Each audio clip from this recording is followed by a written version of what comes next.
Hello everyone, समस्त को स्वागत बीए लर्नर यूट्यूब चैनल को। आज आम डिस्कसन करबा effect of heredity and environment on development. तो पिलार जो डेवलपमेंटल प्रोसेस रही ता उपरे हेरिडिटी और एनवायरनमेंट रो कोन प्रभाव पड़े से सब विषय में ब्रीफली डिस्कसन करबा। किंतु ता पूर्व तुम जानि रखिबा उचित कि हेरिडिटी कोन और एनवायरनमेंट कोन। हेरिडिटी रो अर्थ होची वंशानुगुण, माने बापा माँ ठारू पिला पाखकु जो गुण आसी थाए आमे ताको कहिथाउ हेरिडिटी। किंतु एनवायरनमेंट अर्थ कोन ना पिला जन्म परे जो सराउंडिंग रे रहुची ताको आमे कहिथाउ एनवायरनमेंट। बुझियला? तो देखिबा कोन कोन प्रभाव पड़े पिलार डेवलपमेंट प्रोसेस रे। Heredity and environment both are significant factor in the developmental process. माने डेवलपमेंटल प्रोसेस रे हेरिडिटी रो जतिकी रोल रहिची एनवायरनमेंट रो मध्य सेतिकी रोल रहिची। Both are significant factor. If heredity is the base, environment is the structure. If heredity is the seed, environment is the soil. ये सब कहबार अर्थ कौन ना कहीं क्या छाड़ी रही पारे ना। माने हेरिडिटी प्रभाव जी मात्रा डेवलपमेंटल प्रोसेस रे पड़े एनवायरनमेंट रो सेतिकी मात्रा रे इंपैक्ट पड़ी थाए गोटे चाइल्ड रो डेवलपमेंटल प्रोसेस उपरे। Let us discuss about the effect of heredity and environment on the development. तो स्टार्ट करबा कोन कोन इफेक्ट रही। Role of heredity. हेरिडिटी रो इफेक्ट आमे प्रथमे देखिबा। Influence of physical development. Physical development जो पिलार जो हेई थाए शारीरिक विकास जो पिलार हेई थाए ता ऊपर हेरिडिटी रो कोन प्रभाव पड़ी थाए। A child inherits biological heredity that is transferred through genes and chromosome. That is, parents with a good height and weight and healthy physique generally have tall and strong children. माने कोन ना बापा माँ जदि सुस्थ होइथिबे डेंगा होइथिबे तबे तांको पिला मध्य डेंगा हबो आ सुस्थ हबो। तो ए जिंस कोन पे हेते ना जेनेटिकली पिला पाखु के जिंस आसी थाए। माने जो बापा माँ को डेंगा नेचरटा डेंगा गुणटा सेटा जीन द्वारा पिला पाखु को आसीला आ सेठी परिस्फुट होला। माने पिला पाखरे मध्य से जिंस आसीकी पहुंची गला। तो जहा फल कि पिला मध्य डेंगा है। बुझी परछो? तो जेनेटिकली एटा ट्रांसफर होता है जीन आ क्रोमोसोम द्वारा बापा माँ ठारू पिला पाखु किछि गुण आसी थाए सेटो आमे कहिथाउ हेरिडिटी। आ हेरिडिटी रो प्रभाव फिजिकल डेवलपमेंट ऊपर केमति पड़ला ना बापा माँ जदि डेंगा हेथिबे तबे पिला डेंगा हबो। एटा होजी फिजिकल डेवलपमेंट ऊपर हेरिडिटी रो प्रभाव।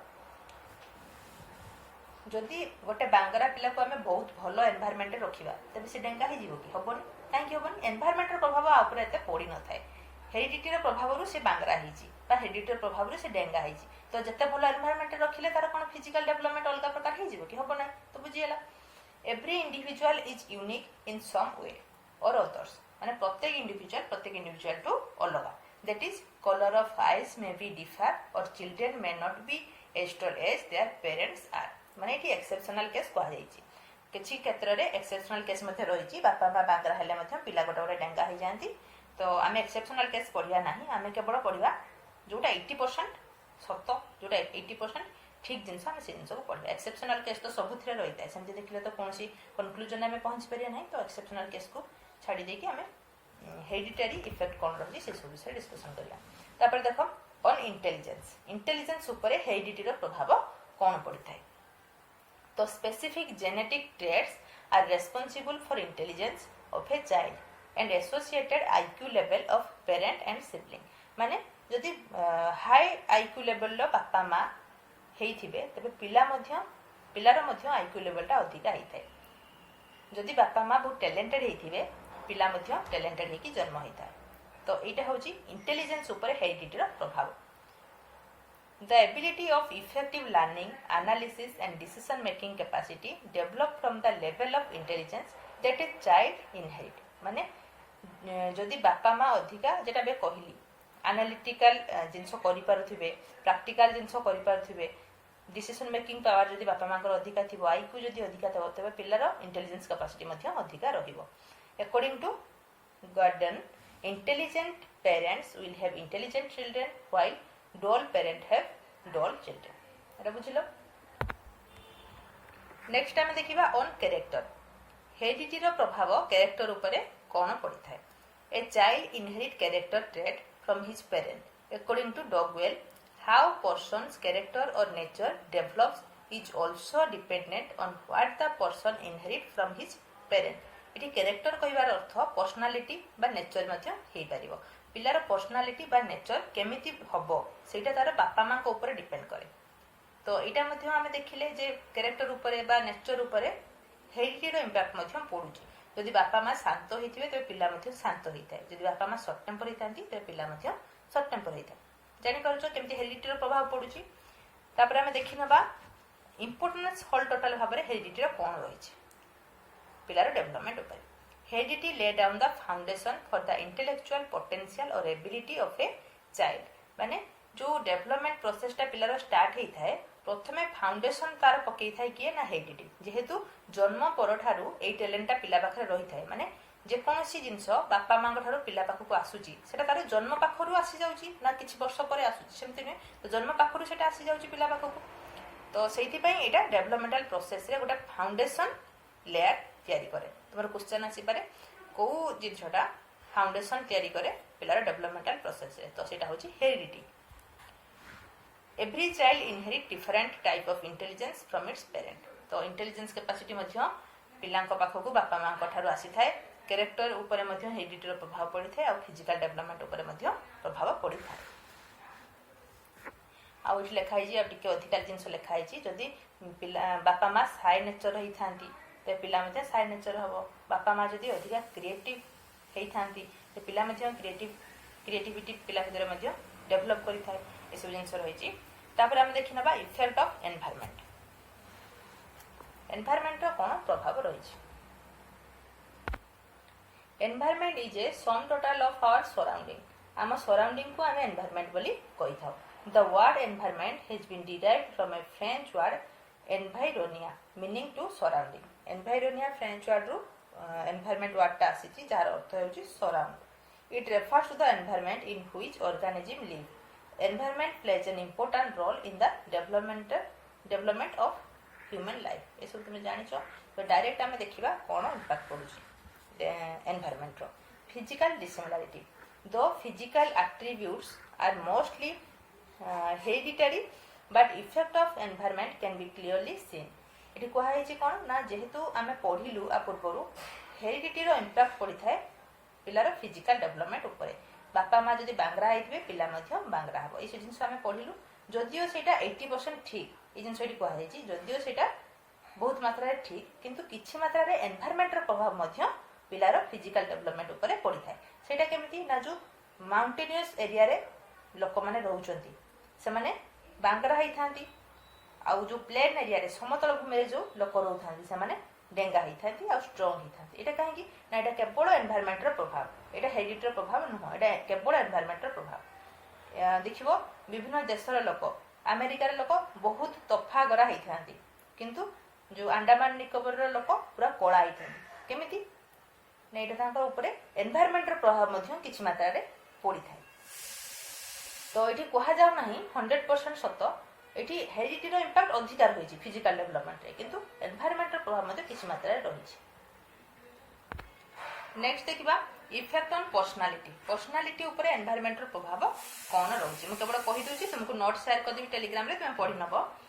तो पिला जदि भलो परिवेश रे रहुछि तार सराउंडिंग जदि भलो होउछि गोटे सुस्थ परिवेश रे जदि पिला रहुछि तेबे तार पर्सनालिटीटा भलो भाबे ग्रो करि पारे। से गोटे भलो मनुष्य इन फ्यूचर हेई पारे किंतु जदि से गोटे खराब परिवेश रे रहुछि गोटे सांग साथी तार खराब रहउचंदी सराउंडिंग तार खराब रहुछि तेबे तार पर्सनालिटी मध्य भलो भाबे डेवलप करि परिबो नाही।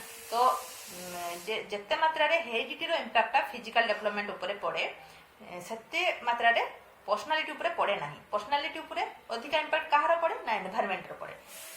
एनवायरनमेंट रो अधिक इंपैक्ट पड़ता है पर्सनालिटी उपरे फिजिकल डेवलपमेंट ठारू। देखिबो जदि बापा माँ बहुत रागी हितबे पिला मध्य बहुत रागी हेकी जन्म हिथाय सत किंतु जदि गोटे सराउंडिंग भलो तार रहिला गोटे सुस्थ परिवेश रे से रहिला तार सांग साथी जदि भलो मिलिले दिगो से आस्ते आस्ते आस्ते आस्ते तार से नेचरटा मध्य बदली जाय थाए।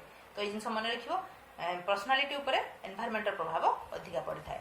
Effect on mental growth. Mental growth उपरे एनवायरनमेंट प्रभाव कोन पड़ी थाए ना जदि गोटे भलो परिवेश रे से रहुची हेल्दी सराउंडिंग रे से रहुची तबे पिलार मेंटल ग्रोथटा पॉजिटिव दिगरे जीवो तार क्रिएटिविटीटा बढ़िबो से केमती कोन आगु को बढ़ि परबो से विषय से चिंता करिवो। जदि गोटे सब बेले झगड़ा लागुवा घरे से रहिला बापा मां को भितरे सब बेले डिस्प्यूट होची तार सिबलिंग मानक भितरे सब बेले डिस्प्यूट होची तबे तार मेंटल ग्रोथटा पॉजिटिव आगु जीवो नाही। से केमती ଆଉ ଜଣଙ୍କ ସହିତ ଲାଗିବ, ଝଗଡ଼ା କରିବ, କେମିତି ସେ ସାଙ୍ଗସାଥୀଙ୍କ ଭିତରେ କଳି ଝଗଡ଼ା ମାନେ ସୃଷ୍ଟି କରିବ, ଏଇସବୁ ଜିନିଷ ତା ମାଇଣ୍ଡକୁ ଆସିବ, ମାନେ ପଜିଟିଭ ଦିଗରେ ସେ ତାର ମେଣ୍ଟାଲ ଗ୍ରୋଥଟା ହେଇପାରିବ ନାହିଁ।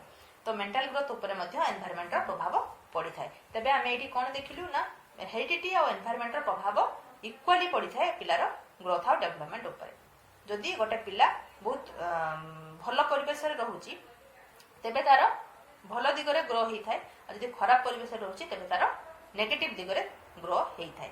ଆଉ ଯଦି ବହୁତ ଭଲ ପରିବେଶରେ ତାକୁ ଆମେ ରଖୁଛୁ କିନ୍ତୁ ପିଲାଟି ତା ବାପା ମାଙ୍କ ଯେଉଁ ନେଚରଟା ଆସିବା କଥା, ଯେମିତିକି ବାଙ୍ଗରା ନେଚରଟା ବାପା ମାଙ୍କଠୁ ଆସିଛି, ସେ ବାଙ୍ଗରା ହେଇକି ଅଟୋମେଟିକାଲି ରହିବ। ଏମିତି ନୁହେଁ କି ବହୁତ ଭଲ ତାର ସରାଉଣ୍ଡିଂରେ ତାକୁ ଯଦି ଆମେ ରଖିବା, ଭଲ ସାଙ୍ଗସାଥି ଦେବା, ଭଲ ମାନେ ବାପା ମା ଭାଇ ଭଉଣୀଙ୍କ ଭିତରେ ଟୋଟାଲି ଝଗଡ଼ା ଲାଗୁନଥିବ, ଗୋଟେ ସୁସ୍ଥ ପରିବେଶରେ ସେ ରହିବ, ତା ମାନେ ନୁହେଁ ଯେ ସେ ଡେଙ୍ଗା ହେଇଯିବ, ସେଟା ବି ତ ହେଇପାରିବ ନାହିଁ। ତ ହେରିଡିଟି ଆଉ ଏନଭାରମେଣ୍ଟର ଇମ୍ପାକ୍ଟ ଇକ୍ୱାଲି ପଡ଼ିଥାଏ ପିଲାର ଡେଭଲପମେଣ୍ଟ ଉପରେ। ଯଦି ସବୁ ଜିନିଷ ଠିକ୍ ଠାକ୍ ଚାଲିବ ତେବେ ପିଲାର ଡେଭଲପମେଣ୍ଟଟା ସକ୍ସେସଫୁଲ ହେଇପାରିବ।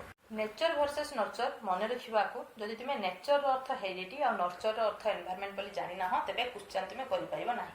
ସିମ୍ପଲ କ୍ୱେଶ୍ଚନ୍ ଆସିବ, ନେଚରର ଅର୍ଥ ହେଉଛି ହେରିଡିଟି ଆଉ ନର୍ଚରର ଅର୍ଥ ହେଉଛି ଏନଭାରମେଣ୍ଟ। ଆକୁ ତୁମେ ମନେ ରଖିବ।